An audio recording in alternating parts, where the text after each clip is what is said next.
ॐ कृष्णाय वासुदेवाय हरये परमात्मने प्रणतक्लेशनाशाय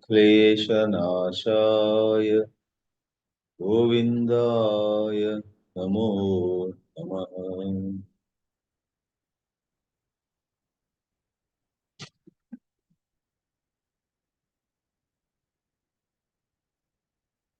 We are presently studying the 10th chapter of Bhagavad Geetā, and this is about Vibhuti Yoga.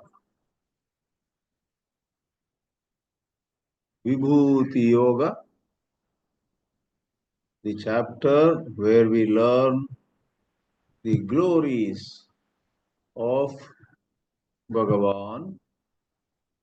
Sri Krishna declares one after another how the divinity that he is expresses everywhere in all the categories.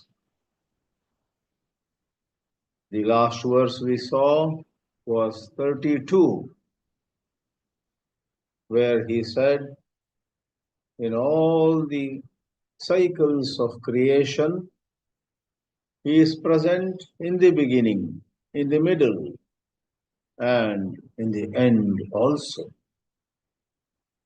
And in a very, very prominent context, Bhagavan Sri Krishna said, of all branches of knowledge, of all forms of knowledge, I am spiritual knowledge. Adhyatma Vidya Vidyana. On that we dwelt in some detail, but essentially, Adhyatma Vidya helps us bring our life in order. In the first place, we begin to live a life of higher values, and going further, it is Adhyatma Vidya which alone can bless us with liberation. Dharma is moving from disorder to order. In so many ways, so many facets of dharma are to be brought in our life through Adhyatma Vidya. Studying so many other subjects which are offered in universities, there is no guarantee that you become a better human being. And it is through the study of dharma, ethics, values, healthier ways of living, healthier and better ways of communication, keeping one's word, and so on, then our life is more orderly. That is possible through Adhyatma Vidya, informal or formal, some new way or the traditional way. Doesn't matter, in whatever way, it is only when we get spiritually educated. It need not be bookish, but bookish knowledge doesn't take us far. It is imbibing on a deeper level. We ourselves realize that I should not be doing such and such things. I ought to be doing such and such other things. Therefore, everybody has to look within and to identify errors in our living and to set them right, to correct ourselves, we need Adhyatma Vidya, and going further, to rise above any trace of limitation, any trace of individual constraints, to rise above individuality and merge with the infinite divine truth is moksha. That Adhyatma Vidya alone can give. And we saw in the Shankara Bhāshya, Adhyatma Vidya Vidyanam Mokshartatvat. Acharya Shankara goes straight to the higher level. Adhyatma Vidya alone is focused on moksha, liberation. Then we also saw Vada Pravadatamaham. So, of the many kinds of debates and argumentation, Vada is that kind where truth of the matter is determined without wasting energy on who is the winner and who is the loser and all that. The emphasis is on finding truth. Thus we proceed now to the 33rd verse, in which we have yet again four glories, four vibhutis are given in this 33rd verse. Aksharanam akarosmi dvandvaha samasikasya cha ahameva akshaya kalaha dhata aham vishvato mukhaha. One has to read carefully. It's not aksharanam makarosmi. Aksharanam akarosmi. Akshara here means varnaha, the alphabets. The alphabets a, e, and so on, going all the way to the end of the consonants. Yara, lava, shasha, sa, ha. Ha is the last letter. A is the first letter. I am akara.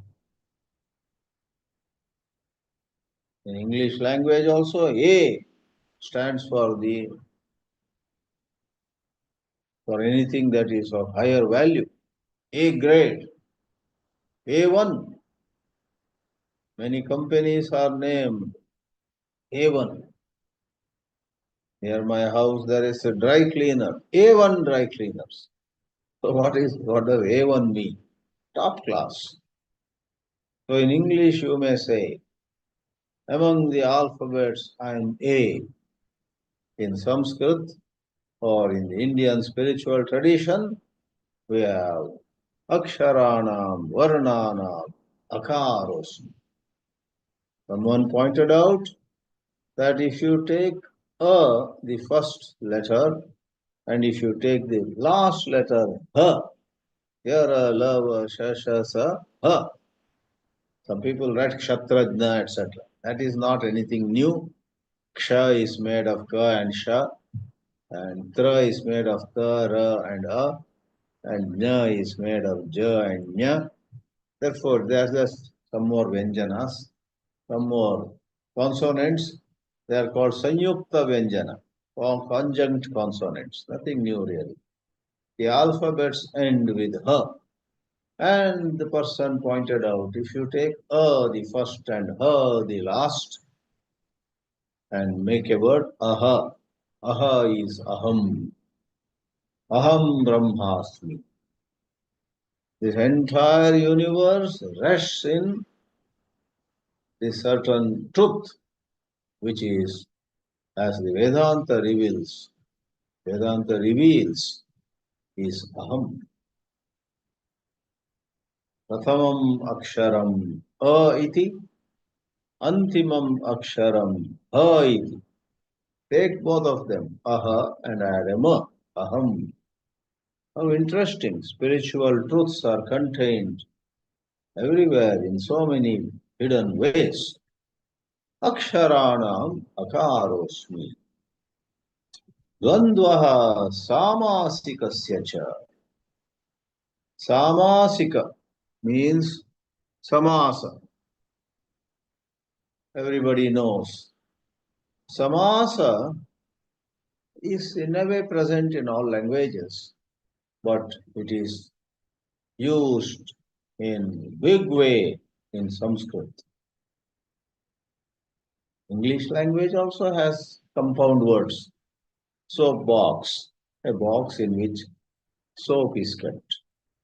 Silver box, it's not a box in which silver is kept, but a box made of silver. And cupboard has nothing to do with cups, but it is some storage space. So there may be some background why that name came. So we have number of compound words. Teaspoon, tablespoon. So you have teaspoon coming together, making a word, teaspoon. Grandfather, granddaughter. So you have compound words. In English language, there are its own complexities.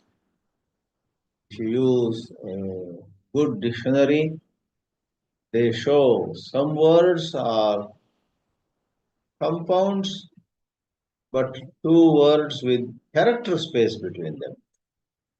There are some words which have come into being with two words with a hyphen in between. And then there are some other words which have come together, no space, no hyphen. Whenever I write articles, I check again and again. Dictionaries, olden days, now dictionaries as found in the internet, in Google. Is this to be written with character space between the two constituent words? Is this to be written with a hyphen in between, or is this to be written with the two words joining? All these are available. In dictionaries, sometimes they put a dot, which is to mean there is no hyphen, two words have to be written together. Let's not go into examples in English language, but in Sanskrit, samasa is quite an involved topic, quite a bit of a challenge for beginners who take up Sanskrit, but very soon they find that it's so easy, so interesting, so fascinating. There are, broadly speaking, four kinds of samasas. Dvandva samasa, tatpurusha samasa, karmadharaya samasa, and bahuvrihi samasa. If Rama and Lakshmana go to the forest, of course, simple way is Ramaha cha, Lakshmanaha cha, cha means and, vanam gacchataha. But you can make a compound. Rama Lakshmanau, Ramascha Lakshmanascha, Rama Lakshmanau. That is Dvandva. And there are various varieties. Panishcha or Panicha, two hands. And Padaucha can be made into Panipadam, singular. So Dvandva again has broadly two kinds. Itaretara Dvandva and Samahara Dvandva and so on. Tatpurusha, all of you know, very simple. Rajnaha Putraha, Rajaputraha, son of a king, Rajaputraha. So you have many kinds of Tatpurusha, where the latter word is the main word. He is, let us say, Rama is Dasharatha's son. Rama is somebody's son. Putra is important there. Dasharatha Putra Rama, whose son is extra detailed. So Putra is the Pradhanam. Uttara Pada Pradhana, Purva Pada Pradhana.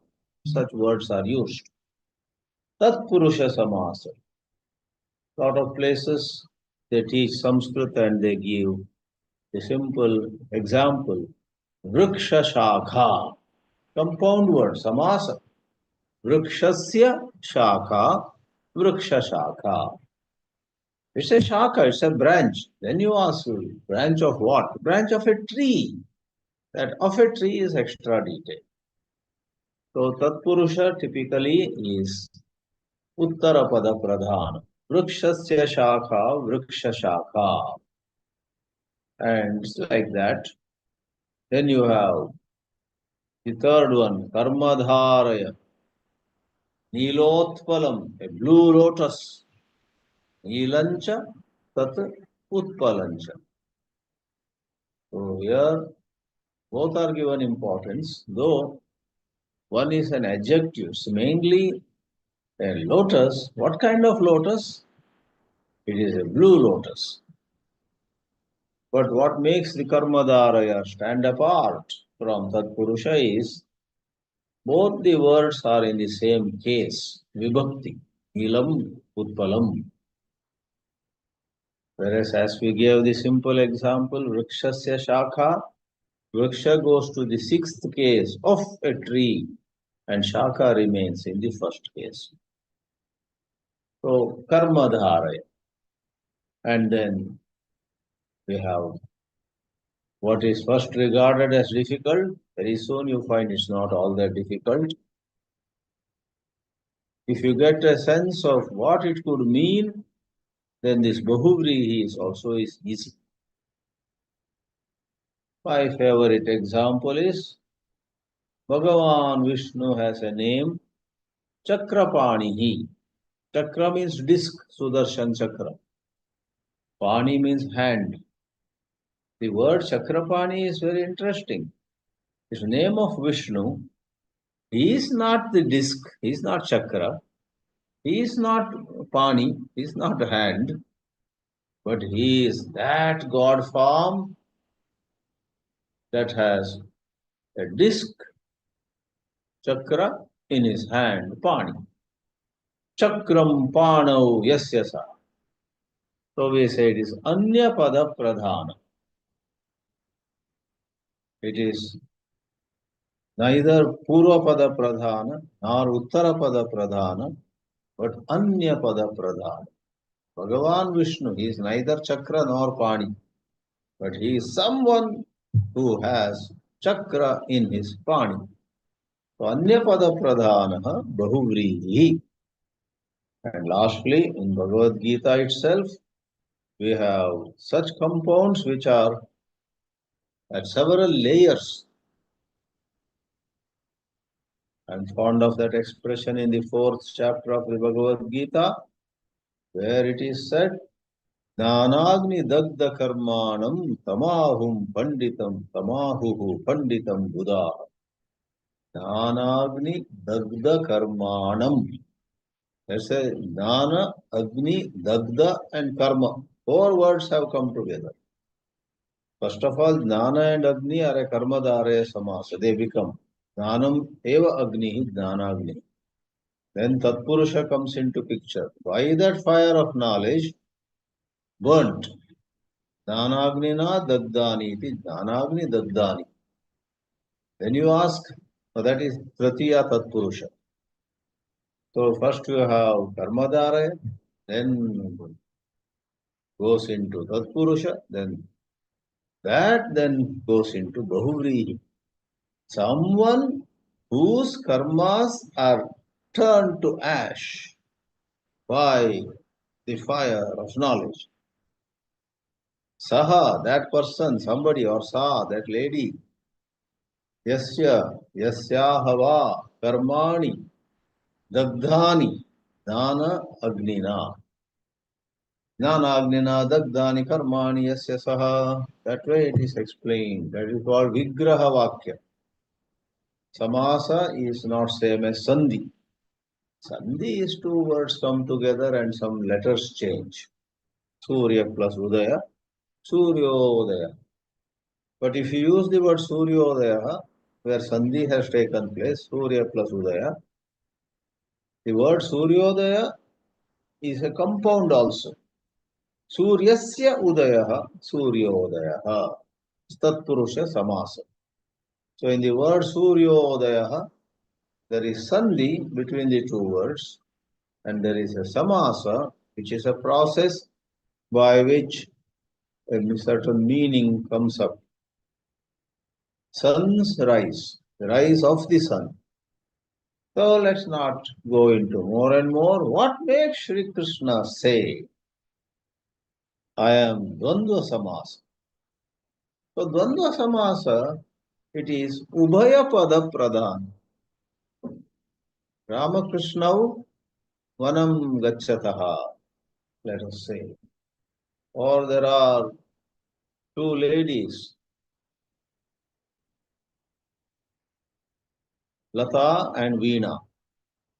So Lata cha, Veena cha, Geetam Gayataha. Lata and Veena sing a song. So Lata cha, Veena cha, Lata Veene becomes. Now, is Lata more important than Veena? Or Veena is more important than Lata? In Dvandva Samasa, they are equally important by the virtue of the meaning. When Lata and Veena sing, the language-wise, no one is given more importance.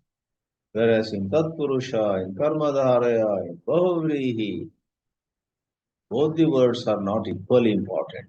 One is the main word, other is something like providing more information. Rajaputraha, Vrikshashaka. Vrikshashaka is Shaka, then Vrikshasya Shaka. Rajaputraha is a Putra primarily. Whose Putra? Son of a king. But Lata and Veena, Lata Veene Gayataha, or Ramakrishna Vanangachataha, and so on. The components could be persons, or even inanimate objects, or even places. Objects, places, persons, or sometimes even two adjectives coming together. Krishna says in 8th chapter, Shukla Krishne Gati Hete Jagata Shashvate Mate Ekaya Yatyanavrityam Anyaya Avartate Punaha. There are two paths by which a departed soul travels to its next destination. And Shukla Gati, Krishna Gati. One path is labeled as the white one, second is labeled as the black one. So Shukla and Krishna are adjectives. Each of them is an adjective to the noun Gati. Shukla Gati, Krishna Gati. But Shuklacha Krishnacha made into a Dvandva Samasa, Shukla Krishne, because feminine, Rama Rame Rama, Mala Male Mala. So Shukla Krishne, two adjectives brought together in a Dvandva Samasa. But what makes Sri Krishna hold Dvandva above the other Samasas is that it's a certain equality. Samatvam Yoga Uchate. Panditaha Samadarshinaha. And it being equal to all, having no vested interest, having no personal attachment. If a Jnananishta, a Brahmanishta sometimes seems to choose somebody and leave somebody else, there is nothing so personal about it. It is because some work that needs to be done perhaps is better done by A. Therefore he selects. A letter comes written in Oriya, and I have three friends sitting before me.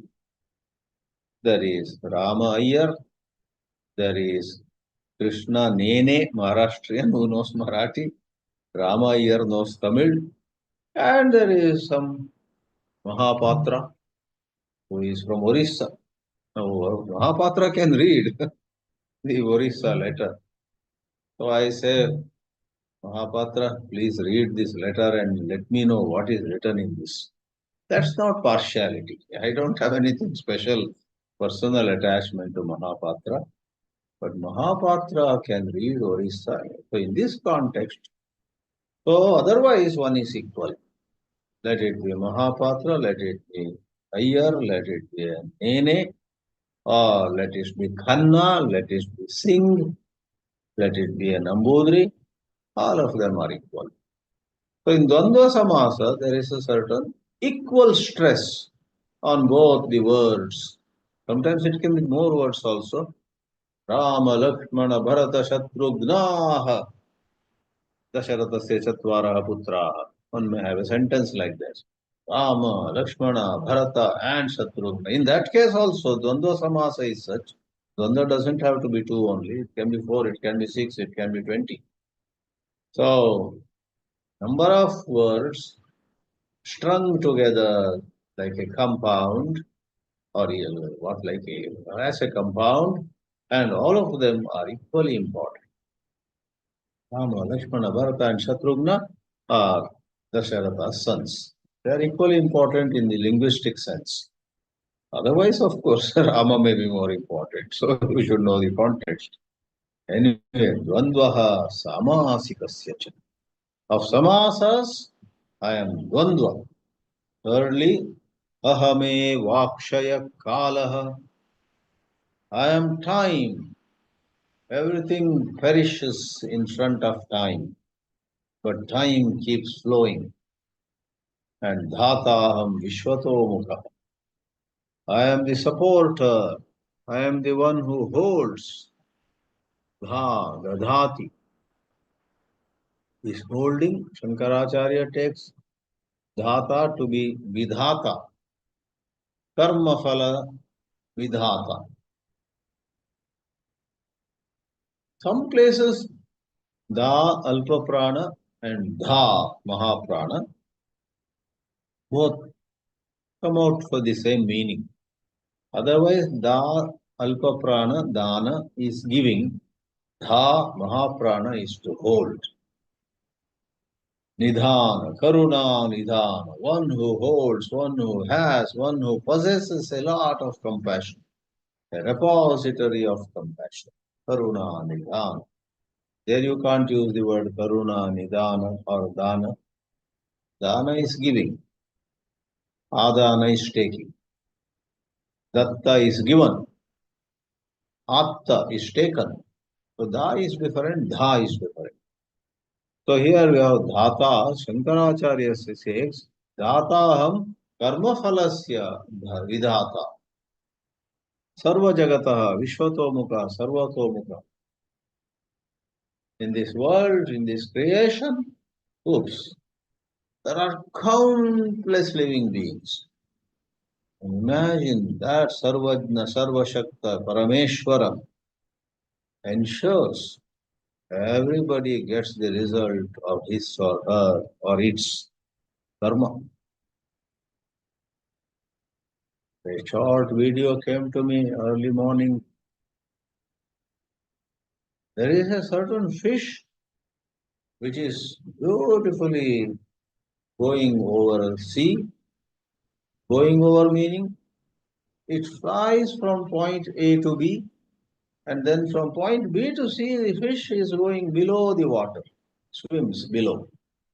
Then it flies again point C to D, then swims underneath water from D to E. So a few meters above water flying, the fish is flying. And a few meters it goes under the water. Now a vulture looks at it from great heights, and the vulture or hawk comes swooping. It wants to catch that fish when the fish is flying from one point to another. And it's just a few seconds video. You wonder, will the vulture now succeed in catching the fish exactly when the fish comes above the water? And strangely, the vulture misses the fish a little bit, but in its attempt To catch the fish, the vulture has come so close to water, the water level in the sea. Exactly at that time, look at the karma phala. A big fish, a very big fish, is coming from another direction under the water, and as the vulture has come very near water, this big fish comes above water and catches the vulture. What the idea of the vulture is to get food, trying to catch the small fish, but it became food for the bigger fish which rose from nowhere. And the small fish which would have become the food for the vulture just went away somewhere. Therefore, they say man proposes, God disposes. We plan to do something, something else happens. In so many matters, we thought of something and something else happened.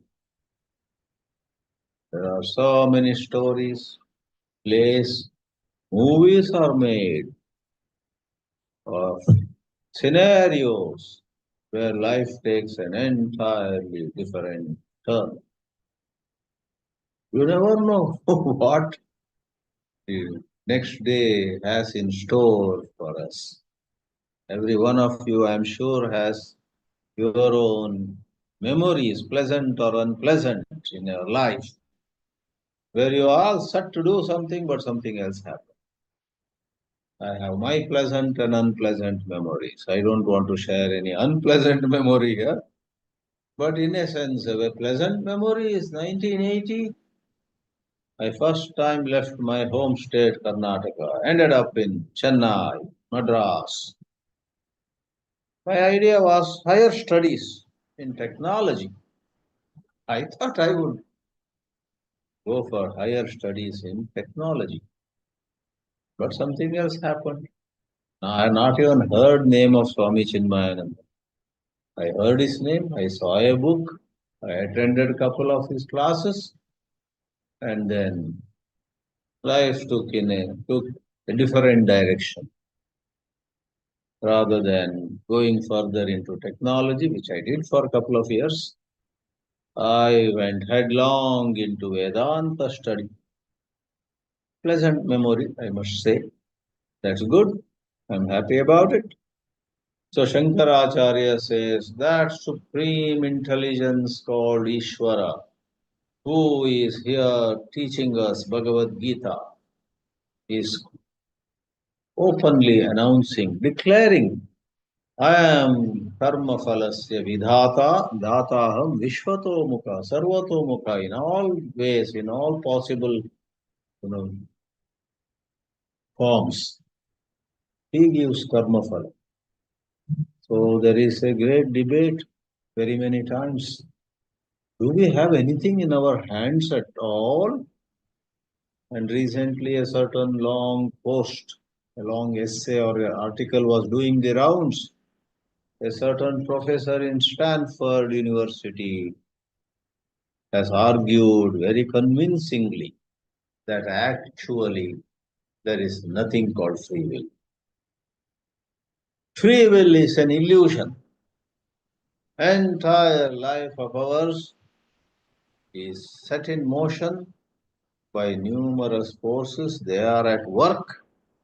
Those forces at work decide everything that happens in life, but we have the illusion that I chose this, I rejected that. It was my choice, and my friend made a foolish choice and he is suffering. And I made the wise choice. So see how happy I am and how sad he is. Foolish fellow. You also made a lot of wrong choices and you are paying for it. Everybody's life is a mixed basket, mixed bag of good and bad, joy and sorrow, satisfaction and guilt and shame. Everybody's life is a mixed bag. And that whole thing happens by his will. Dhataham Vishwato Mukha. Let's quickly see how Adi Shankaracharya explains the whole shloka. Aksharanam Varnanam Akaraha Varnaha Asmi. Akaraha. Dvandvaha Samasaha Asmi. Samasanam Samasikasya Samasa Samuhasya. I must incidentally say, I was present when they released in a grand function in New Delhi the study book for a certain international spiritual Olympiad. There is a gentleman really passionate about this project. His name is Sai Sharanagat. Wonderful human being. After a very good corporate career, he has now come out. His aim is to hold what is called ISO, and the competitions will be held end of this year. It will start. Big project, worldwide. He is going to hold. And he has got a network of people, volunteers, others, wonderfully planned. I am also included in his, whole sort of team, in a sense.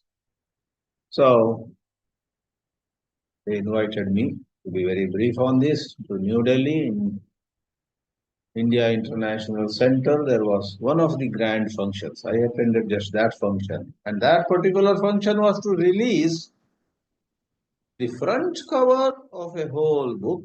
The whole book came after some time. The whole book had a front cover. And what is that book about? It is the curriculum. It is the syllabus. Syllabus of lot of details of Hinduism, lot of details of Sikhism, lot of details of Jainism, Buddhism, Eastern religions, then Christianity, Islam and Judaism, Baha'i. It's a book where some scholars have put together what children should know, children from kindergarten or first, second standard, all the way to PhD students. Sri Sai Sharnagat has envisaged the whole thing in a very grand manner. It's a big project with a lot of energy, time, and a lot of money also going in and being spent, and big prizes, big rewards. So that book, why I bring that here is some number of swamis, sadhus, saints, dignitaries were present at that grand function, including some very eminent people from the Society of Delhi, somebody who was the second in charge of Indian Navy, Vice Admiral, was also present. I was honored by that Vice Admiral Garland, etc. Anyway, that book has, I should ask Sai Sharanagat, were you inspired by 33rd verse of Bhagavad Gita's 10th chapter? Because Akaraha Aksharanam. That book's front cover has the Devanagari as the design. Front cover has And there's an English version because many other countries they'll have to read in English. That has A, alphabet A. But the Devanagari, for people who know Sanskrit, Hindi, etc., the front cover design is a beautiful big I will write to him today itself. You chose for the front cover, and that seems to be inspired by the 33rd verse of Gita, chapter 10. Samasanam aham dvandvaha asmi. And Shankaracharya explains, ahameva akshayaha kshina, not kshina, akshina. Time never gets exhausted. Time has been flowing. If you have a big drum in which some, liquid is kept, open the tap and it keeps flowing. After some time, the drum is empty. So everything gets emptied. If something is flowing, it gets emptied. But here, time is flowing. Bhartrhari in his Vairagya Shataka says, Kalo na yataha vayameva yata. They said, time has gone by. No, time hasn't gone by. Time is standing with hands, folded or hands one upon the other, standing in dignified, grand way and watching us pass in a parade in front of it. We rise, we stay for some time, and then we die. Time seems to be looking at all of us, coming and then staying and then dying away. Time seems to be smiling at us. Therefore, don't say kalaha yataha, time has passed. That's not the higher truth. We have passed in front of time and met with our end. Time has not passed. Kalo na yataha, vayameva yataha. Bhogaha na bhukta, vayameva bhukta. Tapona taptam, vayameva taptaha. Krishnana jirna, vayameva jirna. Our desires have not become weak. Even when we are in our 80s or 90s, still we have a desire. It's a long time since I ate such and such delicacy. Maybe tomorrow I will go to that part of the town where best is made. 95 was desiring some special delicacy. The Trishna has not gone weak. Jirna has the meaning gone old and gone weak and gone, you know, lacking in energy. Krishnana Jirna, desire is as powerful as ever before, but Vayam Jirna, I have gone old. So, coming back, Kalaha Akshayaha, Kalaha Akshinaha. Prasiddha, what is Kala here? One meaning is Kshana Adi Akya. Time is that which is expressed as a moment, a second, a minute, an hour, a week, a month, and so on. Kshana Adhyakya. But Shankaracharya himself says, Kalaha can mean God, Parameshwara, Athava Parameshwara. For time is not absolutely imperishable. Time also perishes. Kalasyapi kala. When God wants, He actually makes the entire creation collapse into nothing. Pralaya Kale. The Hindu concept of creation includes coming of time, and there is time as part of creation, and when creation is wound up, space and time also are wound up. It's a majestic philosophical conception. Ordinarily, our mind thinks of time as unquestionably true, and everything else comes and goes. But the Hindu philosophy in the Puranas and Itihasas or Smritis, but also in the Vedanta, we say every time we are in deep sleep, there is no space, no time. Swami Satchidanandendra Saraswati did exhaustive study, and then he is of the view, which is not accepted by many scholars, but he is of the view that in deep sleep there is no space, no time, no mind, no thought, no expressed thought or hidden thought, manifest names and forms or unmanifest, nothing. In deep sleep, he makes a daring statement which was so puzzling to me for years and decades, but one day it became clear. In deep sleep, in Sushupti, you are the pure self, nothing less. And he quotes from Shankara's commentaries, Upanishads. Anyway, time dies. Time dies. Dwaraknath Reddy wrote a foreword to one of my books. In that he says, he is a great devotee of Sri Ramana Maharshi, Dwarakanath Reddy, now no more. Ramana Maharshi, he pays a tribute to Ramana Maharshi. Before time could write a tribute, write an obituary for Maharshi Ramana. You know, obituary, when somebody dies, we write an obituary. It comes sometimes in newspapers, sad to announce, sad to let people know that our grandfather passed away yesterday, such and such date. Such a noble soul, such a great person, we miss him, obituary. Bharatnath Reddy writes in his foreword or preface to my book, Erase the Ego,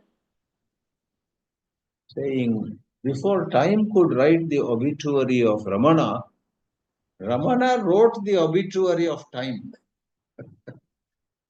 Because Ramana, enlightenment, when you are enlightened, time dies for you.